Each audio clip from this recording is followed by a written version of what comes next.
All right, what's up, my brothers? I hope you had a fantastic week and enjoyed your time doing some work, and now you're on to your Friday afternoon or Saturday and ready to cut loose and get amongst it this weekend.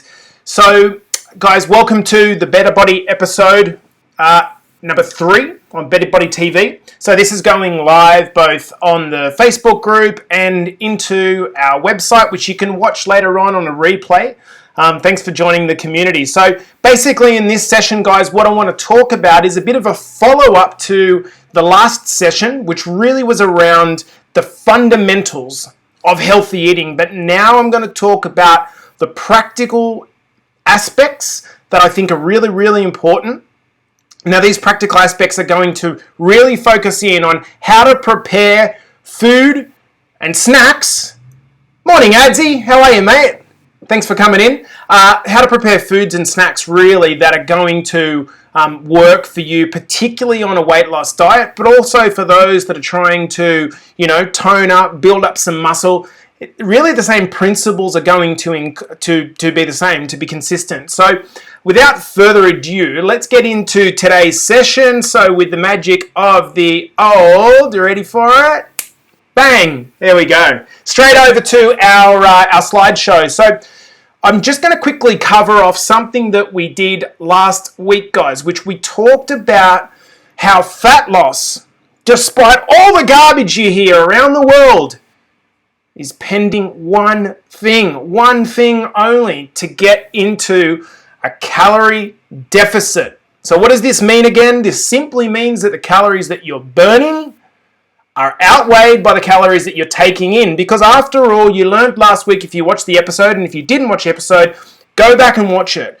Basically, what fat is a storage form of energy, a storage form of calories. It goes back to our caveman days when we didn't know how long it was going to be till we ate our next meal. So what we basically did is we stored fat so that we had petrol in the tank when we needed it. The problem is, in these days of Uber Eats and ordering fridges that are full, not many of us are in famine. So we have this situation that we store this excess fat and we can't get rid of it. Okay, so to get rid of the fat, how do you get into a calorie deficit? Well, you can do it in a number of ways. You can take care of the other side of the scales and burn up more calories. However, that's a difficult way to do it because, as you'll see on the next slide, it requires quite a lot of effort to burn the calories in, takeaway or unhealthy food.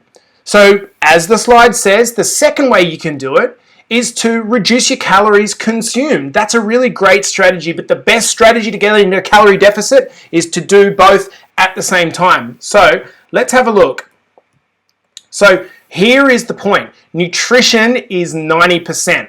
We talked about this, and I talk about this with all of my clients, and at this point I might give a shout out to those guys that have taken the first step.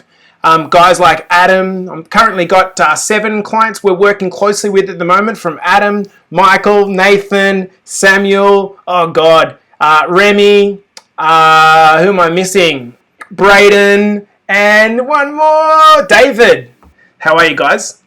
So this idea of not being able to outrun a bad diet, check it out. On the left-hand side here, what you'll see is the calories that are in common foods that we find ourselves eating. So McDonald's Big Mac, for example, 560 odd calories. To burn it off, go over to the other side and have a look.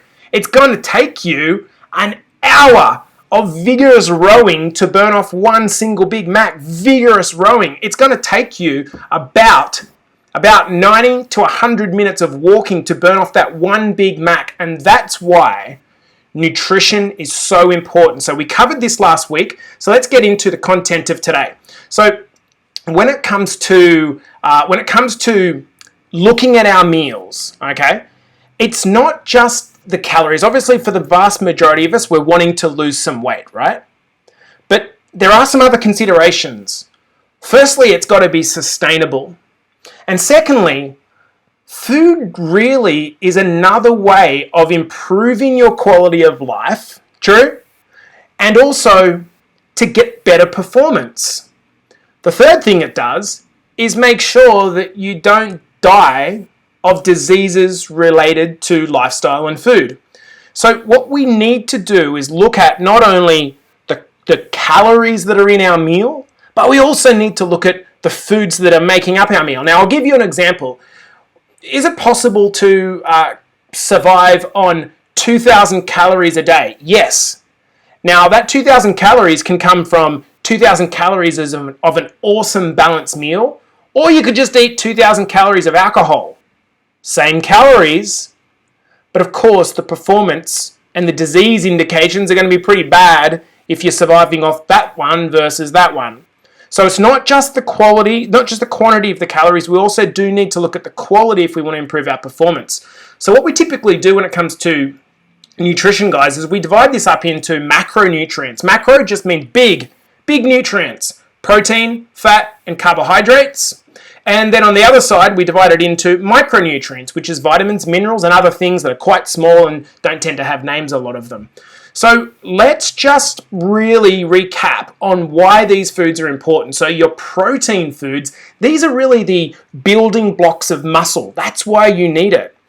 But importantly, as I encourage all my clients, and I can see you probably watching this ads thinking, yes, I know the answer to this one, is that dietary protein fills you up for longer. So having a diet that's high in protein not only provides the building blocks for your body, but it also fills you up for longer. And when you're fuller for longer, you're less likely to snack on unhealthy junk, correct? Which means that your overall calorie intake will go down. Why do we need carbohydrates? Carbohydrates have got a very bad rap, but it's completely undue.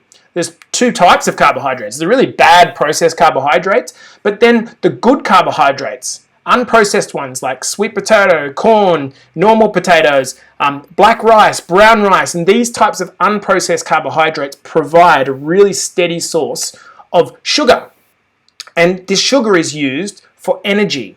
That's really important. Now, there is one carbohydrate that I do really like to focus on with my clients, and that is dietary fiber. What happens with fiber is we can't break it down in our gut, so it basically just goes through the gut like a sponge. For all you tradies out there, I know this because my brother's a concreter, when they get the concrete pump trucks and something gets stuck, they send a sponge through the pipes to push it through. And it does exactly the same thing in the body. It pushes the junk through your gut to come out, and it also takes up space in your gut. So fiber is a really good part of a weight loss diet plan. You've got thirdly, fats. Fats are really important, healthy fats. And you might have heard of things like omega-3s. These are critical as building blocks of hormones and enzymes, and without them, you're in trouble. And the last one is vitamins and minerals. As you can see here, these have individual roles in the body. So for example, if you don't have enough vitamin C, you get scurvy. Not very common anymore, but that's what happens. If you, as a pregnant woman, don't have enough folate or folic acid, it can cause spinal defects in your unborn child. Then there's other roles like calcium and iron that are important for bone health. So really, we've got to look at the whole meal over a period of and ask ourselves, is this contributing to our performance? So I'm going to give you some basic meal building guidelines, and I'm going to tell you why they're important. Okay? So the first one is this. I'm going to keep this really simple. 80% of our meals should be based on real foods, or as I tend to say, whole foods. Whole foods are foods that once grew, ran, swam, largely in their current form. Okay? This is really, really important because these foods are the foods that are typically nutrient dense because they haven't undergone any processing. So if you're looking down at your meal and you can see a bunch of processed foods, you're really going to have problems managing your weight, firstly, but then also getting across the spectrum of all the vitamins, the nutrients, and the healthy fats, particularly, that you need. So guideline 1, 80% should be based on real foods. Simple. Secondly, the diet must be sufficient in protein, okay? I'm an advocate of high protein diets. And when I say high protein diets, I don't mean 90% of your calories, but I mean a substantial amount, probably around 40% of your calories, which leaves the other two, say, split 30-30. So when people talk about macros, what are they actually saying? They're saying how much of your calories are from protein, how much from carbohydrates, how much from fat. Don't worry about that too much. Just know that a high protein diet is important because it, one, provides the building blocks of your muscles, The second and most important thing is it keeps you fuller for longer. What are you going to be fuller for longer? Half a kilo of steak or half a kilo of white rice? Which one? Of course, it's going to be the steak. So we fill up on really good quality protein sources. I'm going to go through those in a second. The third guideline. Remember, we're building a meal here, guys, and you're going to see some pictures in a moment. But the third one is that the diet must contain some variation. Without variation, you're not going to be across all of the micronutrients. So I'll give you something interesting. When you look at the colors of certain fruits and vegetables, what determines the colors is actually the vitamins that are in those fruits and veggies. So there's a simple trick to making sure that you get across right the range of vitamins and minerals. If you're looking down and your vegetables are all just green, right? That's good, it's better than nothing. But what you're better to do is have a range of different colors. So there's your guidelines, and that's the reason why. 80% should be real food. Secondly, the diet must be sufficient in protein. And the third, there should be variation, particularly at the main meal. I tend to eat the same things every day for breakfast and lunch or snacks, but then there's good variation around my dinner meal. Let's go. So I want to introduce you to something called the rule of thirds. This is of critical importance, particularly for those of you that are trying to lose some fat. Remember what we're doing here, guys, is we're building a meal. We're looking at our main meals, and typically that's going to be for most people dinner, but you might work shifts, so it might be all over the place. Rule of thirds is big. What the rule of thirds says is that your plate should really be divided into thirds. And in each one of those third compartments, you should dedicate an amount of food. As you can see here, protein typically should be a third, carbs should typically be a third, and then the other third should be vegetables, salad, and fruit. Now, what's the difference when I know a lot of you that sort of know a bit about nutrition would be asking, well, hang on, what about something like a potato, right? Is that a carb and a vegetable? Yeah, you're absolutely true. So the carb portion is the portion that is the sweet potato, the rice, the noodles, okay? It's that portion. The vegetable portion, what we're talking about here is fibrous vegetables. All the green vegetables, capsicum, peppers, mushrooms, anything that's not the starchy type vegetables. Now, why do we apply this rule of thirds? Why is this important? Well, most of the calories on your plate, I guarantee you this, most of the calories on your plate are going to be coming from the protein and the carbohydrate portion. Now, what happens with most men is they let that creep up to basically being half each, and they put a little bit of courtesy broccoli on the side. That's not going to help your weight loss efforts. What you should be doing is, let's just take a steak, for example. The steak should be about the size of your palm or a few fingers. Slap it on, cut the fat off while it's raw. Accompany it with a good, unrefined carbohydrate like black rice, for example. Excellent, really slow releasing carbohydrate. And then for the third portion, which is VSF, mountain of vegetables. In fact, you want to keep your protein and your carbohydrates relatively flat, but for your portion that is a third vegetables, salad, and fruit, you can pile it high in the sky, as high as you want, because that's the portion that's going to be typically low calorie, but very high nutrients. Now, if you want to go back for seconds, or if you look at your meal and just think this isn't big enough at the moment, this amount of food, stuff it with the veggie portion. Because what will happen is you're filling yourself up on the most nutritious portion, but secondly, the portion that's highest in fiber. There's not going to be any fiber in the meat. There's not going to be a lot of fiber in the carbohydrate portion if it's, for example, a potato. But if you're eating a ton of broccoli or spinach or whatever it is in your vegetables portion, that fiber is going to work like that sponge in your gut. And if you're one of them guys that only has a shit every 3 days, oh man, this is really, really important for you. So let's go this into a little bit further detail. I'm going to give you some go-to foods. You know, if people say to me, what do you eat, Jace? Here it is as a snapshot. On the left-hand side, you've got a breakdown of what types of protein, carbs, and vegetables, fruit, salad that I eat. And on the right-hand side, you've got a picture of a bunch of meals that I've taken over the last year, and this will really give you an idea of how the rule of thirds works. So, on the protein side, let's look at the types of items that we're building into our meals. Beef cuts. Now have a look at the beef cuts, right? They're not big fatty cuts, right? Scotch fillets, for example, tend to be quite fatty. Whereas if you take a sirloin, a porterhouse, a ribeye with the fat cut off, or a fillet, these pieces are super, super lean. What about pork cuts? If you're going for the cutlet or the fillet or the loin, we're trying to choose the meat portions or the meat cuts that don't have fat drizzling all the way through the meat. Choose meat portions through which are either don't have a lot of fat at all visible, and obviously you can tell by the white amount, or the fat's on the outside so you can cut it off while it's still raw. Cutting that fat off is really taking off 300 or 400 calories potentially off your meal. That's 2 extra beers that you can have in its place. You see what I mean, guys?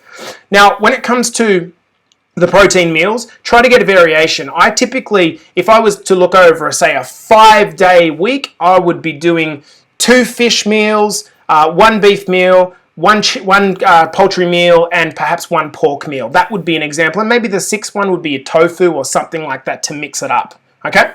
Now, when it gets to carbs, we're choosing carbs that are unprocessed. Now, have a look at the carbs that are listed there. Okay? We're choosing sweet potato or potato, corn, rice.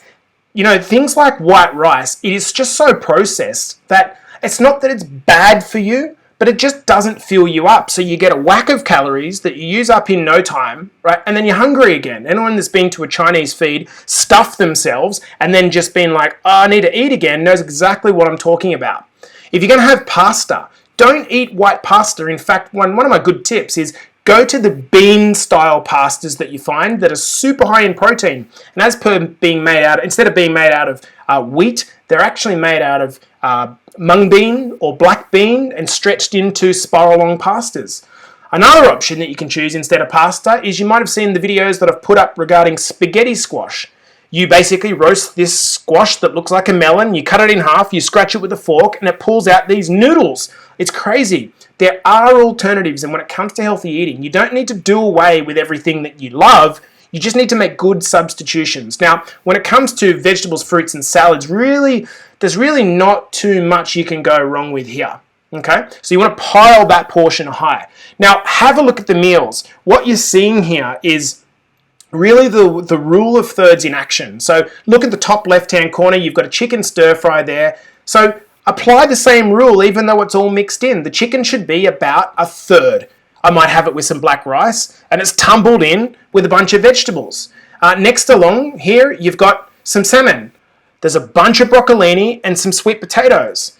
What else have we got here? We've got some rissoles. As you can see here, I've done basically 2 lean turkey rissoles with at the same time a bunch of salad which is taking up 2/3 of the meal, and inside that salad there's small cubes of sweet potato mixed into it. Again, here is some cutlets, exactly the same thing. This is black rice. We've got the cutlets on this side, and then we've got peppers and broccoli making up at least a minimum of a third. This is really, really going to help your calorie balance efforts. And look at the color on that, guys. Like, doesn't it look delicious? Like, this is really how you make sure you're across both the macro and micronutrients, but without all the fat on top. Guys, you want to lose weight, this is how to eat. Whole food eating, keeping your meals nice and high in protein. Now, a lot of us get caught up in snacks. So I did just want to touch briefly on how do you build snacks into your day, because these really, for a lot of people, can be either a help or a hindrance. Now, how can there be a help? How can snacking be a help? Snacking can be a help if you have a gap between 2 meals and you typically overeat at that lunchtime meal. Or let's say you work to say as a tradie till say 3 o'clock and you've got an hour commute or a half an hour commute, and you typically find yourself stopping to get a bunch of meat pies or cokes on the way home, right? A snack that you've pre-prepared or you have on hand will bridge the gap between there and dinner. So that's where they can be a help.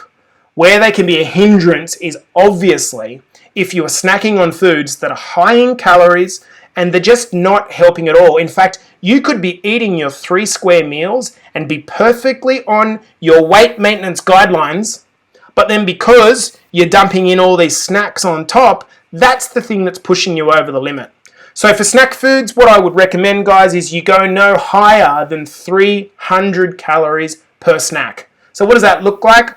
A protein bar and a skim milk coffee, or a flat white. Okay, something like that is a really, really good option. Maybe a banana and a skim milk latte. Okay, we're talking 300 calories max. That's a perfect snack. But the key thing about snacks is that you have to have them prepared. The old 6 Ps, prior preparation prevents piss poor performance. If you are prepared in advance, and really this is what you've got to do if you want to lose weight. You have to be prepared. It's one of the 4 commandments of healthy eating. You have to be prepared. If you're prepared in advance, you're not going to get caught out. And when you don't get caught out, you don't put on weight because you're not eating reactively. Does this make sense? So you can have a look down, and I'm going to put a guide in the actual in the Facebook group that you can download, and we'll have these example snacks inside. What I just wanted to do before we round out today's TV is just mention a little bit about convenience, because I think it's really silly thinking to think that you're going to be perfect all the time. You're not going to be perfect all the time. I'm not perfect all the time. And not only do I build in indulgence, but I also lean on a couple of items for help along the way. Now, typically I want to show you 3 items that I tend to lean on. 1, pre-made meals. Look, the great thing about pre-made meals is that unlike when you cook a roast beef at home and there's leftovers and you just keep eating, pre-made meals are great because they're calorie controlled, they're generally high in protein if you're choosing the right ones, and then once you're done eating them, you're done. There's nothing else to eat. So as long as you're not going back to snack, happy days. These are really great to have on hand. I have 3 or 4 of them always on hand. So if I get hungry between meals or I just don't feel like cooking, bang, the pre-made meal's there. I do recommend for those of you in Australia, My Muscle Chef, super good.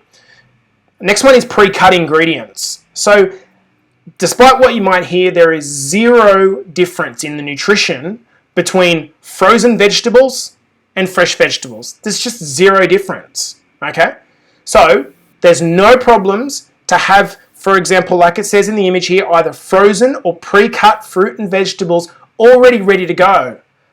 Don't buy the whole things from fresh. Get them pre-cut so that when you come home, if you're responsible for cooking, or if your missus or your partner is sitting there thinking, oh man, I don't want to do the cooking, all you have to do is when you get home, slap a steak or a piece of chicken on the barbecue and put your pre-made vegetables in the microwave. Like literally your dinner is done in 10 minutes.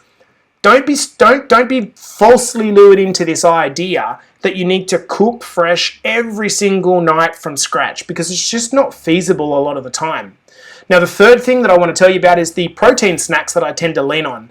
I'm not an advocate of supplements at all, really. But I do believe there's a place for protein supplements, and the simple reason is because sometimes it's really hard to get the right level of protein in to keep us full for long and to provide those building blocks. So what I do tell my clients, it's a good idea to get a WPI protein, so that's whey protein isolate, or protein bars, and build them into your diet as something that can help you snack conveniently, something that betters you on the way to your fat loss goals. Does this make sense? So there's 3 areas there where I tend to use this convenience. And look, speaking of these clients, guys, this really is kind of going to wrap it up.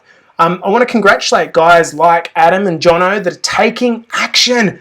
Man, like, you say that you want to lose weight and you look down at your belly every day and it doesn't change. You know it makes you feel like garbage. You know it makes you feel like crap. What's your plan? Now, this isn't about a sales pitch. If you can do it on your own, then do it. Get started, man. This is about changing your life for the better. And when you start to change these little habits one by one in a sustainable way, man, the difference in your life, the difference it's going to make to how you feel and to the model that you set as a dad and a partner is going to be huge.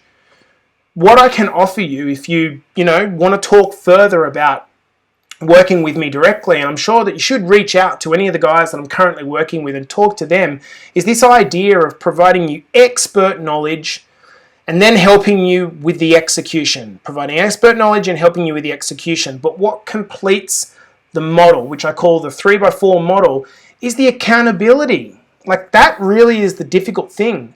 A lot of us pretty much know what to do. We start to go about doing it, but we're just not accountable because there's no one that we're responsible to. If your kids' lives or your wife's life or your husband's life relied on you achieving it, I bet that you achieve it. But when there's no leverage, there's no risk of loss. So when you invest in yourself, you're creating leverage on yourself to try and get to the life that you want to get.